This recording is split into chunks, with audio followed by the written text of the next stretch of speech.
সন্তানরা মরে গেল, এভাবে গুলি করলো, কোনো মায়ের থেকে মেনে নেওয়া যায়? ঘুমাইতে পারি না। পুলিশ নির্বিচারে হত্যা করবে আমার ছেলে বলে দেখে আমরা এখানে ঘরে বসে থাকতে হয় না। আমাদের বাচ্চাদের উপর এতটা অত্যাচার হয়েছে যেটা আমাদের আমরা ঘরে বসে থাকতে পারি না।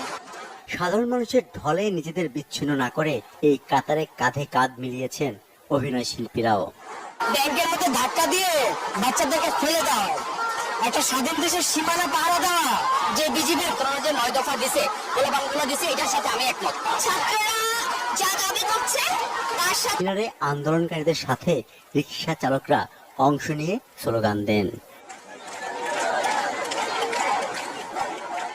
এদিকে বিকেল 5:30টার দিকে সমন্বয়ক নাহিদ ইসলাম মাইকে সমবেত মানুষের উদ্দেশ্যে 24 ঘন্টার আলটিমেটাম দেন।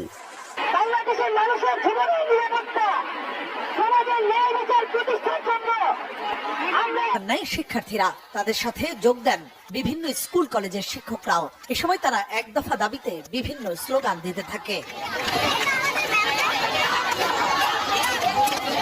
শিক্ষার্থীরা জানান তাদের সহপাঠীদের হত্যার বিচার এবং